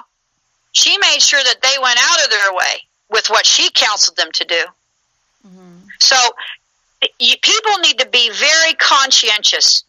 I have an oath. My oath, and I think I've given it to you. Post it. I know what my oath is. My oath is to the Republic of the United States of America, the de jure laws, the divine law, the fourth crown of the fourth branch, to make sure that our estates are not defrauded. Anna von Ritz has made her oath proper, openly in public. She works for the Pope. She works for the Pope. She's never tried to call me. You know why? Because I've told her law. I don't even like reading. I don't like it with... And if people know me, don't send me stuff Anna von Ritz says, because then I'm obligated as an officer of the Republic to avert her crimes every time you send me these posts. I don't even want to read her stuff. It's so criminal. I don't even like to read her posts. They're so unfair. They are a pedophagy. They are mixed with lies. It's an when an attorney does, you know, the white men speak with forked tongue. Funny how they use the tongue of a serpent to define what white men do. You know, those white men, not all white men, just white men who were following the serpent law. Okay, not all white men follow the serpent law, folks. A lot of good white men that were Orthodox Christians found that the only instrument of law in our nation and country that are going to save the rest of you from the really lawless white men who speak with a forked tongue. People who give you a grain of truth and then wrap it in propaganda and lies and mistruths, they are not your friends. Those are called shills, folks. So when Anna von Ritz makes a statement that has a fraction of a truth in it, and then with it makes these preposterous claims and statements unfounded in law, that's someone who is operating to undermine you with propaganda, to lure you from the law. And she did a really good job of luring Bruce Duchette and the Continental Marshal System to that, to being lawless. And that, in my opinion, was her job, to bring people who could potentially challenge her master's control over our instruments of the seats of our government in coup, by bringing people who might have a little foundation in law and could have evolved into a true recreating the instruments of law de jure. She lured them into criminality within the laws of the United States. That is not your friend, folks. Stop listening to people who lure people to slaughter. We have these people in and throughout the whole movement, and we see them. We know who they are. We don't entertain them. We just block button. And this is something that I found out personally, and is that, okay, for example, when I went to investigate the 13th Amendment, the de jure 13th Amendment, the first 13th, the hidden ones, which there's 3, by the way. There's 2 more that people don't know about on the whole. But When I went to research this, there's all these organizations that are supposed to be researching the 13th Amendment and all the restoration. Okay, you know what I found out? None of those instruments had done any research and actually tried to prove it. They were all there, though, making you and I believe that somebody was looking into it, and it must not be true because all these organizations that say they're trying to restore it, they haven't restored it. They haven't found it. It must not be true. No. What I found is usually when there's a preponderance of organizations representing themselves and putting themselves out there to be doing something within the common law, a lot of times those instruments are there literally to lure you in, to minimize your effect upon changing the law, to reconstitute it. They're there to lure the righteous in and to mislead you. This is a sui juris walk, folks. If you are going to look for other people on a consistent basis to hand you the answers, whenever you need to open your eyes and open your ears and walk your law and learn the law for yourselves, when people are consistently listening to false Elohims, be they Anna von Ritz, the Pope, your Magi in the robe, the cop with the writ of marquee badge he carries, which is basically just a symbol of honor that he operates with impunity to murder you if he wants to. It's a writ of marquee. When these people in their uniforms mislead you, when you believe them and you allow them to pull you from your divinity, then by their system of law, you have stepped into the paradox, because if you believe that police are law enforcement officers, you are insane. It's clear upon the way they act. They do not impose law. Those people arguing that they are still law enforcement officers prove themselves by law to be incompetent and in need of a trustee. So your trustees have gotten you into a position where they lie to you, and if you believe their lies, they go, aha, we proved you insane, and that by proving the need for our implied trust agreement that we take control of your estates because you'll believe anything. You'll believe when we put a cop in front of you that clearly shoots someone right in front of your face with no foundation and due process and no foundation of law, and we absolve him of criminality. You all believe it. You're like, well, how could that be? But the judge said so. The corrupt instruments of the jury said it must be somehow true in the law that a man can be a trier of fact and a trier of law and kill me dead on the spot, and somehow that is law. If you believe that, you are insane and you need to be a ward of somebody and have a trustee appointed to you. So they lure you with verse, vice, and sin and take advantage of your innocence. See, they see your innocence as reprobate behavior, soulless, mindless, heretical beliefs. It's not true at all. Most Americans come to think what they know because we are innocent in our constructs. We think men operate in honor, especially if you wear an instrument of state uniform. We think cops are honorable. You think judges are honorable. You think attorneys are honorable because they wear $3,000 suits and $2,000 ties and drive, $70,000 cars, make a lot of money in big houses. They must be honorable. They're not. You buying the flesh, being trapped in the flesh that is presented to you, though his acts prove him to be a reprobate, if you still give credibility to false Elohims who operate in reprobate fashion, and you see it and you hear it, and you don't follow the head as the finger and the heart and the eye as the heart, you deserve what you get under the law of God. You deserve to be lost in the bowels of hell and in purgatory. That is the paradox we lie in. This is it's about far more than people understand. This is the trappings of the flesh. If you believe that when a man wears a uniform in front of you, by the trappings of the flesh, he is somehow your judge, your higher judgment, your God, your state as your master, you deserve what you get. And if you're not righteous enough to pull your head out of that falsehood, then you deserve to be victimized by the trappings of Satan. And that's the point. When you realize the paradox, it's gone. It's the trapping. That is the paradox. That is the paradox of the fictio.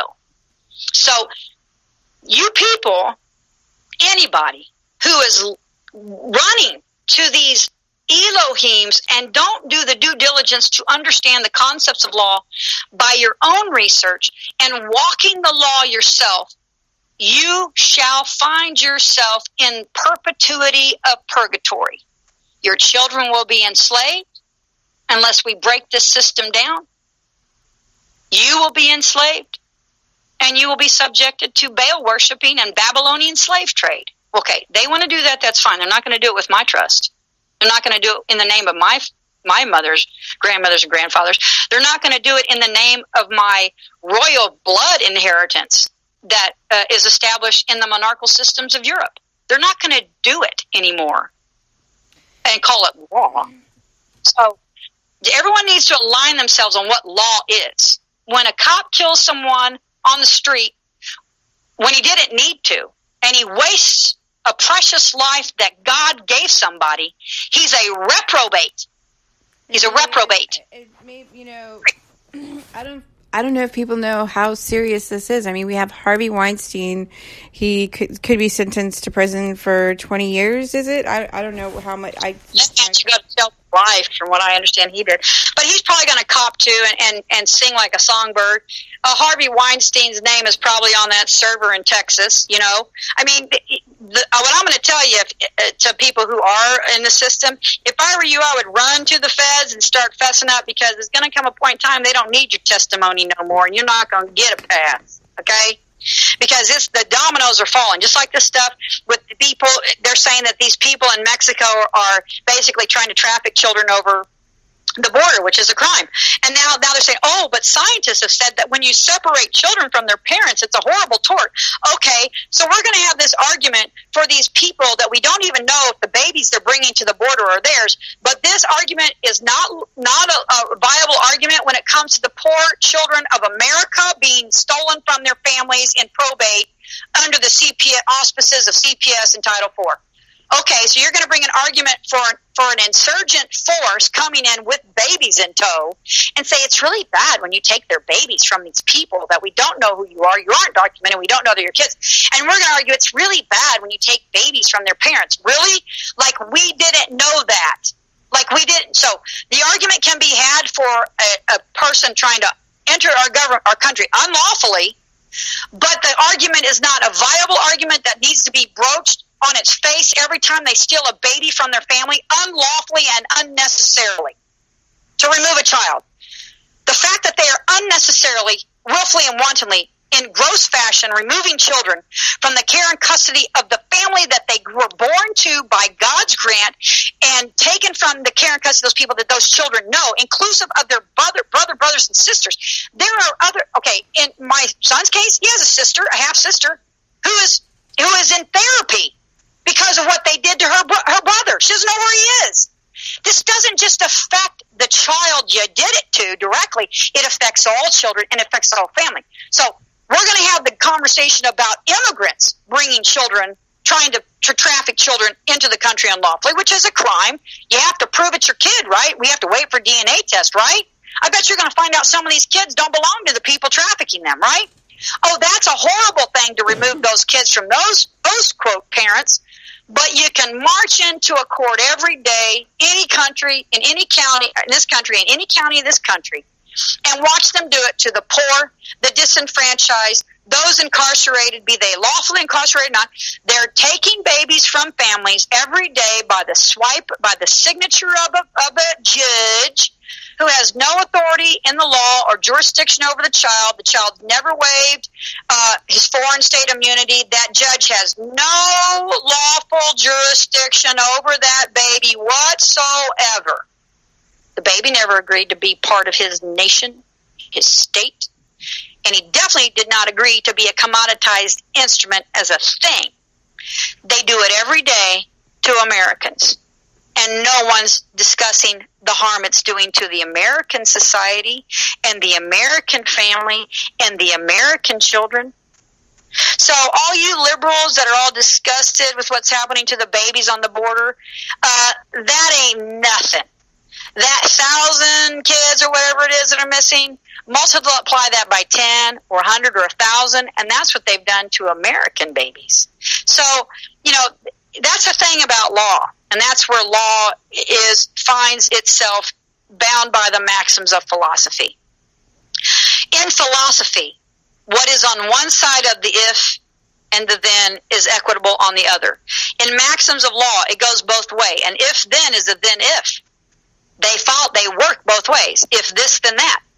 Okay, there's a thing called a false presumption, where you make two statements and you make an inference in the third that is founded on each individual statement of fact, and it leaps in presumption to a new thought.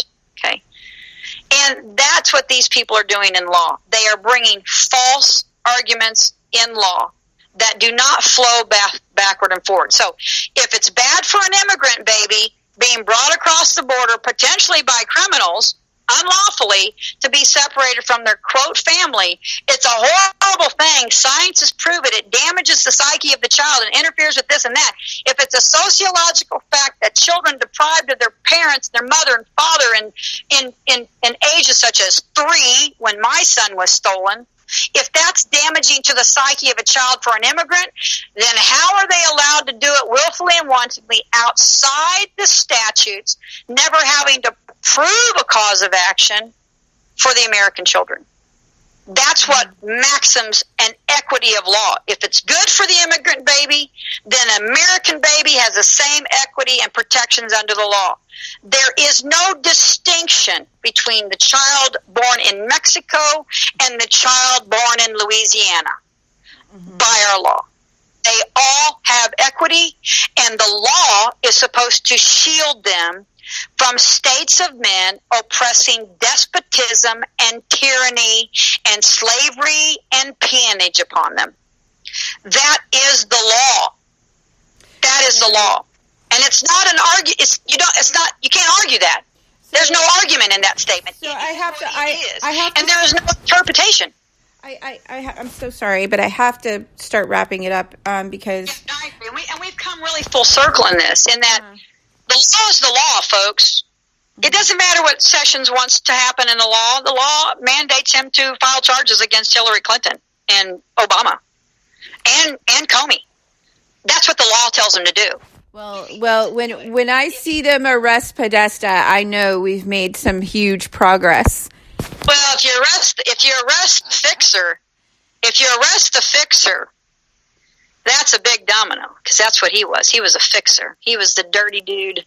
He was a dude that would get it fixed. We've seen movies about that, about fixers. But again, the law is the law. When men try to walk around what their law says they have to do in their instruments of state, such as the Attorney General of the United States, and try to oppress their personal opinions versus what the law says, that dude, okay, the fact that he has made statements that say he doesn't think the law should be abided by his own personal opinion means he's already affected sedition and needs removed. He needs impeached. He needs removed. Judge Janine is starting to understand he needs impeached. He needs removed. He's committing a crime. When an officer of the law does not follow the law, it is a criminal act upon its face. And that's the point. When an attorney undermines and defrauds a client that paid her and defrauds his claim, that is a crime. That's a fraud. That's a crime of fraud. What do you think of Judge Janine? I kind of like her show. What do you think of her? She's pretty straightforward. I mean, she is a federal prosecutor. I think that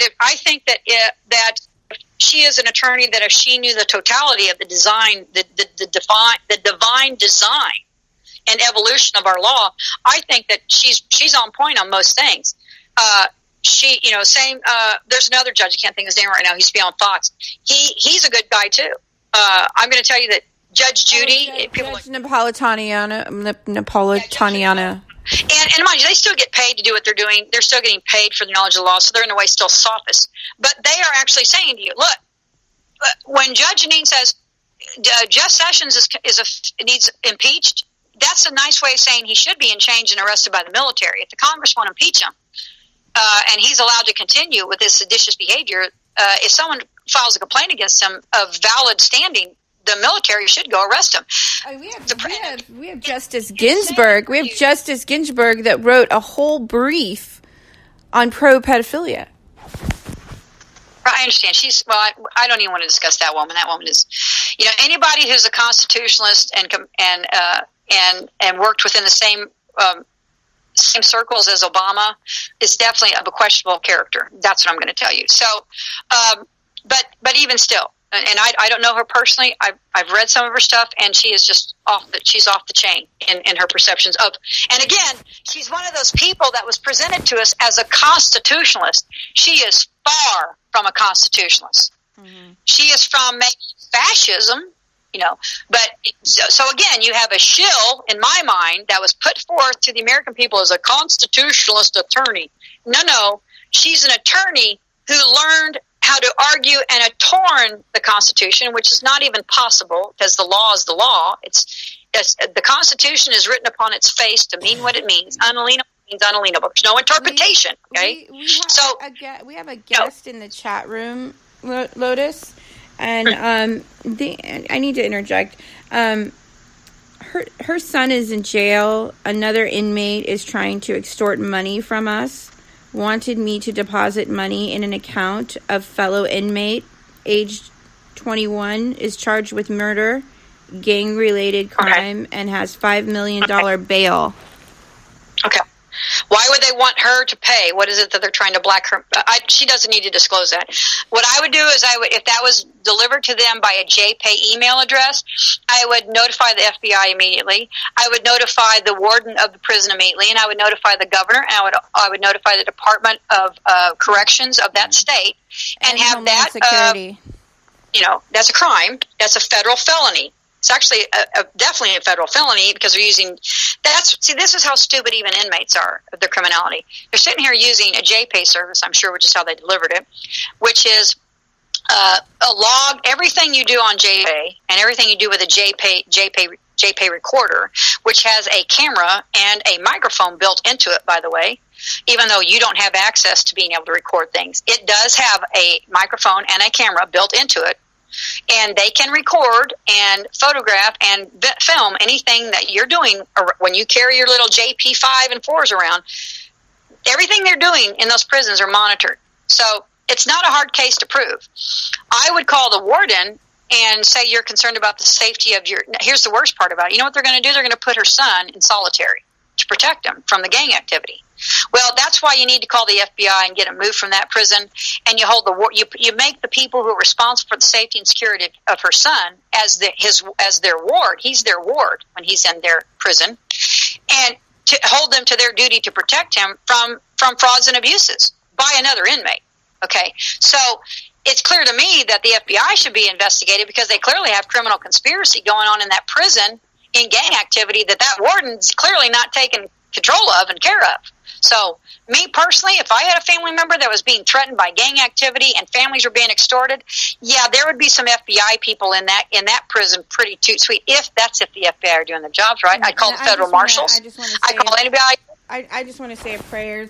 Lord Jesus, please put a hedge of protection around her son and her, and protect her family. In Jesus' name, amen.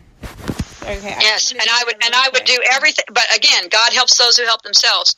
This mother needs to be contacting in phone call first off, and then follow up in writing proper with every instrument of state and or federal government that is bound by their duties of the law to protect her son and her family from such acts from criminals that are held in incarceration and are communicating through her through controlled communication. Go to the Department of Homeland Security website. And look up how to file a complaint. Go to the local agencies within that jail. Look it up on their website. Absolutely. Call the RICO on them. I mean, just call everybody and put everybody on notice of the crimes being affected against you by someone who is in the custody of the state, and make the state do their job. That's they have a job, and when the states fail in their job, and they willfully do something not in compliance with their job or not in their fiduciary duty, and they cause harm to an American, I don't care if he is in prison. If he is harmed by them allowing such acts to be perpetuated against his family and this family not paying, if he's harmed in that, guess who's liable? Guess who failed in their fiduciary duty? Guess who's willfully neglectful? Guess who's, this is willful neglect no matter what if they don't do something. Mm-hmm. So they're liable for not protecting him. So put them on notice and mandate them to protect him. And I'm sorry, but if he has to be put in solitary confinement to protect him from these criminals so they clear them out of the prison, so be it. It's better to have him in solitary confinement, which is literally jail and prison. But they have nicer ones. He could go into what they call a long-term protection program within the jail. They've started those. But that's better than him being shanked because they refuse to surrender. You know, it's going to inconvenience her son, but at least he's safe, and that's all that matters at this point in time. But there are departments and agencies of state, both state and federal, that would should deem that activity from an individual held in custody of the state and or the feds as a criminal act and can bring the hammer down. So I don't know what her son has done. Regardless of what he's done, I would say that she needs to do whatever she can to engage whatever agencies of state, federal, and local, and the Department of Corrections and the warden of that prison, and put them on notice as to what is happening and that you expect it shut down, and you expect the people affecting such crimes to not only be removed from that prison and your son protected from retaliation, but they need to be charged and incarcerated and separated from the general population and deprived of the ability to communicate with anybody outside the prison. I mean, these are things that should be done to protect the interest and safety and security of the people. Someone in prison is being allowed to affect tyranny and threaten a family from inside a prison. That's not, no. There are a lot of people that have a duty to stop that, and she needs to engage them in that and notice them of their responsibility and mandate that they protect her son and follow up on it and make them do their job. Okay, that's what we're wanting. Yeah, all right. So I really got their government do its job when it comes to what the statutes and the law say they must do. No more free passes. Clean up your unions. Clean, repair, replace. Clean out the corruptions, repair what they've broken. If it needs replaced, we'll do it. I personally don't think anything needs replaced except the corrupt reprobates sitting in the seats affecting criminality. That is what I'm going to tell you. The system is fine. The bank system is fine. It's the criminals in it, abusing it, defrauding it, affecting constructive fraud and embezzling things, embezzling estates, embezzling entire wealth, their houses, all this stuff. It's not the banks, it's the bankers. It's not the government, it's the people in the seats of government. It's not the United States as an instrument, it's the coup within the United Instrument, in the bar union, in the esquires, in the dual citizenship people who profess to be citizens of Israel. Okay, citizenship is an emolument, folks. Taking a title of a citizen of a foreign state while occupying the instrument of the Congress is a crime because you accepted an emolument. I love how they want to sue Trump for an emolument for things he did as a businessman, but there are congressmen, quote unquote, who have given an oath to a foreign power, which is declared by both constitutions as a no, not allowed, and an emolument. Okay. I also want to pray for protection of our president. Lotus, I have to wrap it up. I have a hot date tonight with my son. I appreciate these talks. I hope that people are seeing the greiter picture here. I don't mean that literally. Like, my son's taking me out for my birthday. Like, I was just joking around. Yes. Oh, but happy landing day, madame. I hope you have many, many, many more to come. And I'm glad to know that I think you're the same sign as my son. That's wonderful to know. That makes sense. So namaste to all. Walk the law, folks. If it feels wrong in your heart and your eye sees it, start calling it out like a harpy. I love it. Amen. Thank you so much. Thank you so much, Lotus. You have a good weekend, everybody. Namaste. Bye-bye. Take care. Talk to you later. All right, everyone. Oh my gosh, that was another episode of Lunch with Lotus. I got to wrap it up. I have I'm going out to dinner with my son tonight to some restaurant where they have a mechanical gorilla. So it should be fun. Everybody enjoy your weekend. I think it's a holiday. This has been another episode of Porthole to Justice, the window to the truth. You could subscribe to my show on Spreaker. It's absolutely free, and all it takes is your email and your name. And I'm on Facebook, Twitter, and Instagram. Bye-bye, guys.